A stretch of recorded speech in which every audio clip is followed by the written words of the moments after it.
দুপুরের খাবার শেষ হতে না হতেই মাথায় চিন্তা এসে যায় রাত্রে ডিনারে কি বানাবো। নমস্কার বন্ধুরা, উমাস কিচেনে আপনাদের সবাইকে স্বাগত। বাড়িতে যদি মুগ কড়াই আর ছোলার ডাল থাকে তাহলে এই রেসিপিটা ঝটপট বানিয়ে নিতে পারবেন। দারুণ স্বাদের হয়, এক পদেই বাজিমাত হয়ে যাবে। আর ঠান্ডা পড়তে শুরু করেছে তো এইরকম রেসিপি দিয়ে খেতে খুব ভালো লাগবে। রুটি পরোটা সবকিছুর সঙ্গে খুবই ভালো লাগবে। প্রথমে লবণ ছড়িয়ে ডিম একটা ভেজে নিলাম তেল দিয়ে।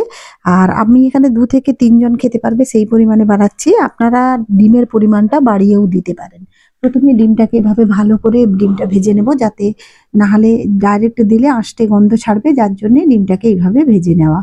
খুবই সিম্পল একটা রেসিপি, সবাই বানায়। আমি কিভাবে বানাই সেটাই শেয়ার করছি।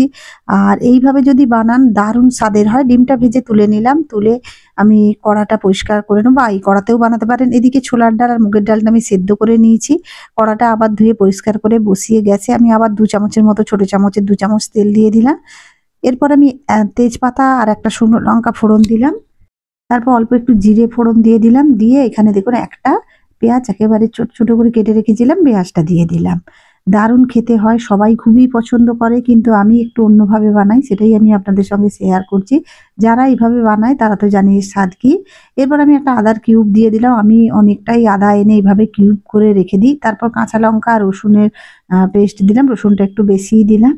আর দিয়ে ভালো করে মশলাটা ভেজে নেব। রসুনটা খুব বেটে রাখি, কিন্তু আদার আমি এভাবে কিউব করে তারপর আমি কন্টেনারে ভরে রেখে দিই। একটা বড় সাইজের টমেটো দিয়ে দিলাম, দিয়ে ভালো করে সব জিনিসগুলো মিক্স করে নেব।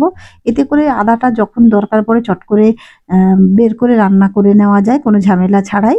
আর আদা বেশি আনলে খারাপ হয়ে যায়, তো তাই জন্য আমি এইভাবে কিউব করে নিই। এরপরে বেসিক মশলা যেমন হলুদের গুঁড়ো, লঙ্কার গুঁড়ো, ঝালটা আপনারা আপনাদের মতো দেখে দেবেন। অল্প একটু জিরে গুঁড়ো, একটু ধনের গুঁড়ো দিয়ে দিলাম। দিয়ে তারপর আমি এখানে দেখুন 2টো কাঁচা লঙ্কা ছোট ছোট করে কেটে রেখেছিলাম, কাঁচা লঙ্কাটা দিয়ে দিলাম। ঝাল ঝাল একটু বেশিই ভালো লাগে। এরপর সব মশলাগুলোকে খুব ভালো করে 3 থেকে 4 মিনিটের মতো একটু কষিয়ে নেব। যত কষাবেন জিনিস খেতে তত ভালো লাগবে। আর আদার আর রসুনের কাঁচা গন্ধটা যেন ঠিক চলে যায়। তেল যখন মশলা ছাড়তে শুরু করবে তারপরে আমি স্বাদ মতো লবণ দিয়ে দিলাম। আমি ডালটা যখন সেদ্ধ করেছিলাম কোনো লবণ দিইনি। এবার অল্প একটু চিনি দিলাম। চিনিটা অপশনাল, আপনারা যদি পছন্দ করেন দেবেন, না হলে দেওয়ার দরকার নেই। আবার ভালো করে 2 থেকে 3 মিনিট এইভাবে কষিয়ে নেব, সবকিছু যাতে ভালো করে মিশে যায় আর মশলাটা খুব ভালোভাবে কষানো হয়ে যায়। এবার সেদ্ধ করা ডালটা দিয়ে দিলাম। মুগ ডালের সঙ্গে এইরকম যদি ছোলার ডাল মিশিয়ে করেন দেখবেন খুব স্বাদ হয়। আপনারা যারা দেন তারা তো জানেন কেমন স্বাদ হয়। আর না যদি দিয়ে থাকেন একবার দেবেন। এরপরে একটু এক্সট্রা জল দিয়ে দিলাম, যাতে গ্রেভিটা একটু মানে আমরা এইভাবে একটু লিকুইড গ্রেভি হয়। না হলে আপনি যদি শুকনো শুকনো পছন্দ করেন কোনো ব্যাপার না। এরপর আমি কসুরি মেথি অ্যাড করছি। কসুরি মেথিটা আমি খুব বেশি একটু দেবো, কারণ এটা কসুরি মেথি থাকলেই এর স্বাদটা আরও ভালো লাগে। তারপর আমি কালারের জন্য একটু কাশ্মীরি লঙ্কার গুঁড়ো দিলাম। আপনারা এটা স্কিপ করতে পারেন, না চাইলে দেওয়ার কোনো দরকার নেই। সব কিছু ভালো করে মিশিয়ে নেবেন।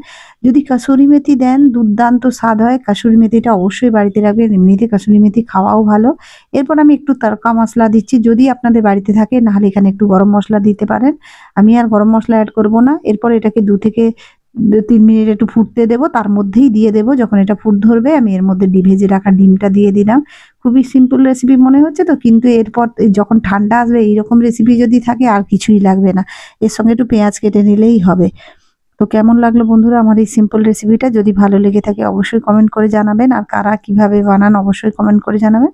আর 1-2 মিনিটের মতো ফুটিয়ে নেব। বেশি ফোটালে আবার ডালগুলো একেবারেই গলে যাবে। চলুন তাহলে গ্যাসের ফ্লেমটা অফ করে দেওয়া যাক, আর গরমাগরম রুটি বা পরোটার সঙ্গে সার্ভ করে দেওয়া যাক। চলুন তাহলে দেখুন কত সুন্দর দেখতে হয়েছে।